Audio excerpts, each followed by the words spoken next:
ये कहानी एक ऐसी प्यासी लड़की पर आधारित है जो अपनी प्यास बुझाने के लिए किसी के भी साथ शुरू हो जाती थी। उसने अपनी प्यास बुझाने की कई कोशिशें की, मगर जब कोई भी उसकी प्यास नहीं बुझा पाता तो वो एक बाबा के पास पहुंच जाती है। इसके बाद क्या होता है, ये देखने के लिए वीडियो को आखिर तक जरूर देखिए। वैसे भी इस कहानी में ऐसी ऐसी चीजें हैं जिनकी कोई कल्पना भी नहीं कर सकता। कहानी की शुरुआत वीना नाम की लड़की से शुरू होती है, जो इस वक्त अपनी क्लास में बैठी थी। उसके प्रोफेसर का नाम जॉन था और वो वीना का पिता भी था। वीना का पढ़ाई में कम ही मन लगता था, जिस कारण जॉन कई बार उस पर गुस्सा भी करता था। वीना का ध्यान लड़कों पर ही रहता था, जबकि जॉन चाहता था कि वीना पढ़ लिखकर अपना नाम रोशन करे। ऐसे ही एक दिन वीना के कॉलेज में एक मशहूर कवि आता है। इस कवि का नाम विलियम था और वीना भी उसकी बहुत बड़ी फैन थी। विलियम गंदी गंदी कविताएं लिखता था, जिस कारण वो जवान लोगों के बीच काफी मशहूर था। आज वो कॉलेज के लड़के लड़कियों से मिलने आया था। वो कॉलेज के हाल में आकर उन्हें कुछ कविताएं सुनाने लगता है, जिन्हें सुनकर सभी बेहद खुश हो जाते हैं। विलियम की ज्यादातर कविताएं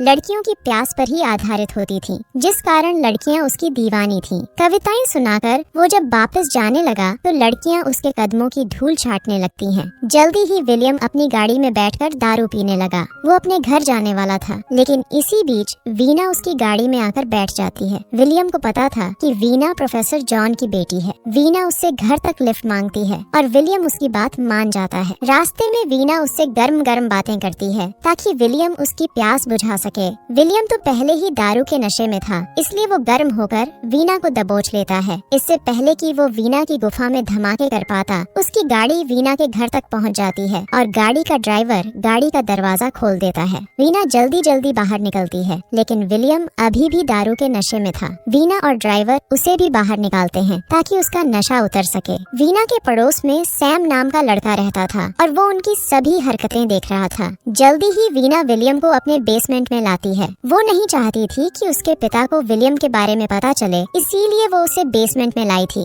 इसके बाद वो सैम के पास जाकर उससे मदद मांगती है ताकि दोनों मिलकर विलियम का नशा उतार सके। उधर विलियम के हाथ एक डॉल लग चुकी थी और वो उसके साथ ही हरकतें करने लग जाता है। इसी बीच वीना और सैम भी बेसमेंट में आ गए थे, जबकि ड्राइवर गाड़ी के पास चला गया था। सैम तो कब से वीना की गुफा लूटने का मौका देख रहा था। आज उसे सही मौका लगा, इसलिए वो वीना को दबोच लेता है। वीना भी अपनी प्यास बुझाना चाहती थी, इससे पहले कि सैम उसकी गुफा में धमाके कर पाता। इसी बीच जॉन अपने दोस्तों के साथ बेसमेंट में आ जाता है। विलियम को डॉल के साथ और वीना को सैम के साथ देखकर उसके तोते उड़ गए थे। कुछ दिनों बाद प्रोफेसर जॉन ने अपने छोटे भाई नॉर्मन को अपने घर बुला लिया। वो नॉर्मन को बताता है कि वीना अपनी प्यास बुझाने के लिए कुछ भी कर सकती है। वो उसे ये भी बताता है कि कुछ दिन पहले उसके बेसमेंट में विलियम और सैम आए थे और उसने दोनों को वहाँ से भगा दिया था। जॉन की सारी बातें सुनने के बाद नॉर्मन फैसला करता है कि वो वीना को अपने शहर ले जाएगा। उधर नॉर्मन की बीवी लीजा वीना से बातें कर रही थी। लीजा की कोई औलाद नहीं थी, जबकि वीना की माँ कई साल पहले ही मर गई थी। लीजा भी वीना को अपने घर ले जाना चाहती थी ताकि उसे भी औलाद का सुख मिल सके।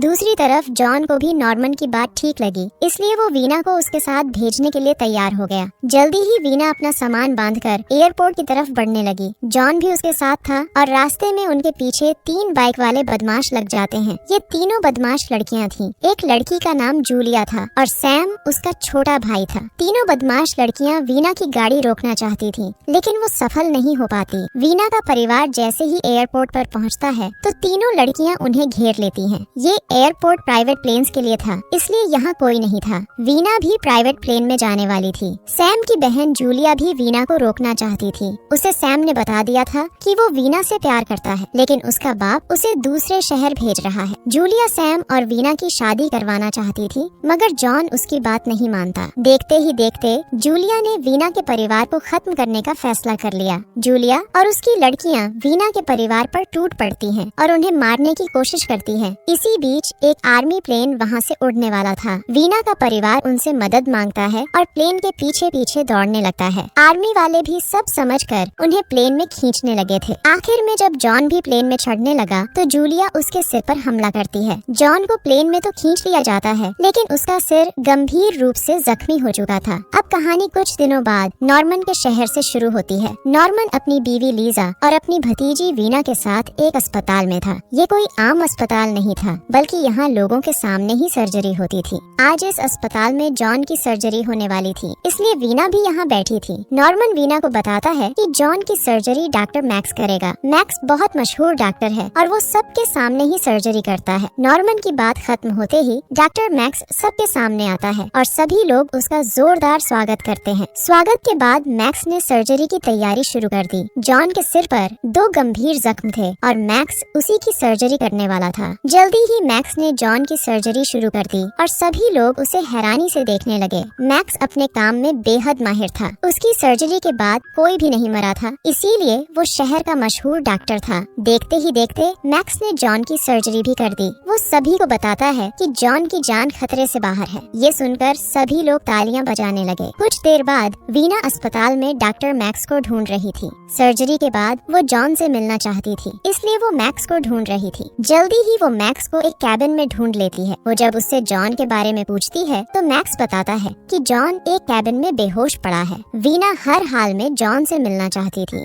मैक्स जब उसे जॉन का कमरा नहीं बताता तो वो एक तरफ होकर अपने कपड़े उतार देती है। वो मैक्स का पानी निकालकर उससे जॉन का कमरा जानना चाहती थी। मैक्स भी उसकी जवानी देखकर गर्म हो गया, जिसके बाद वो उसकी गुफा में धमाके करने लग जाता है। थोड़ी ही देर बाद मैक्स का पानी निकल जाता है और तभी अस्पताल की 2 नर्सें उनके पास आती हैं। ये दोनों भी मैक्स से प्यार करती थी, इसलिए वो उसे वीना के साथ देखकर गुस्सा करती है। मैक्स दोनों से माफी मांगकर सर्जरी करने चला जाता है। एक नर्स ने वीना को मारने का फैसला कर लिया। वो वीना को बेहोश करना चाहती थी और उसके इरादे जानकर वीना भागने लगी। भागते भागते वीना उसी हॉल तक पहुंच जाती है। यहाँ मैक्स सर्जरी करता था। मैक्स इस बार लीजा की सर्जरी करने वाला था। वो वीना को देखकर कहती है कि इन लोगों ने नॉर्मन को मार दिया है और अब ये तुम्हें भी मारना चाहते हैं। उसकी बात सुनकर वीना फिर से भागती है और भागते भागते बाहर आ जाती है। वैसे डॉक्टर मैक्स एक सिरफिरा डॉक्टर था। वो साला मासूम लोगों पर नई नई सर्जरी का एक्सपेरिमेंट करता था और इस बारे में कोई भी नहीं जानता था। वीना बाहर आकर आगे बढ़ने लगी थी। वो इस वक्त एक नए शहर में थी, यहाँ उसका कोई नहीं था। वीना काफी देर तक चलती रहती है और इसी बीच उसे सड़क पर एक बड़ा सा ट्रक नजर आता है। वीना इस शहर से दूर जाना चाहती थी क्योंकि साले मैक्स की टीम उसे ढूंढ रही थी। बस इसीलिए वीना चुपके से ट्रक के कंटेनर में चली जाती है। कंटेनर के अंदर उसे एक बाबा नजर आता है जिसने चलते ट्रक में ही अपना आश्रम बना रखा था। बाबा उससे उसका नाम पूछता है और वीना उसे अपना नाम बता देती है। वीना का नाम जानकर बाबा खुश हो गया। वो उससे कहता है कि तुम्हारा नाम तो बेहद खूबसूरत है। इसके बाद वो वीना से कहता है कि मैं तुम्हारी हर मदद करूंगा और तुम्हें जीने का नया तरीका बताऊंगा।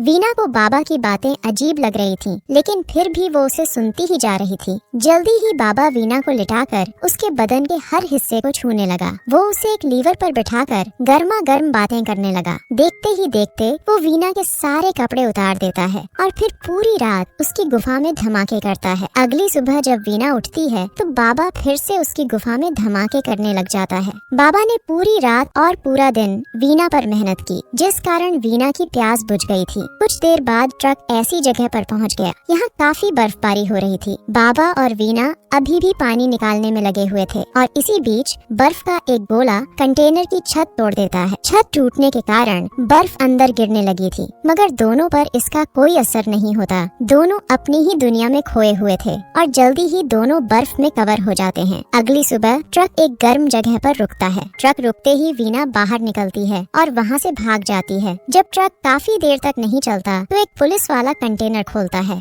कंटेनर में बाबा की लाश थी जो ठंड में जमकर मर चुका था। ये बाबा अपना ही नया धर्म और नए तरह का आश्रम चला रहा था। उसे सड़क पर जब भी कोई लड़की मिलती तो ये उसे अपनी बातों में फंसाकर उसके साथ मस्ती करता था। कहानी के आखिर में वीना की प्यास तो बुझ गई थी, लेकिन प्यास बुझाने वाला मर गया था। वीना आज भी शहर में घूम रही थी ताकि उसे कोई ऐसा मिल सके जो हमेशा ही उसकी प्यास बुझाता रहे। इसी के साथ इस कहानी का यही अंत हो जाता है। हमारी वीडियो देखने के लिए बहुत बहुत धन्यवाद।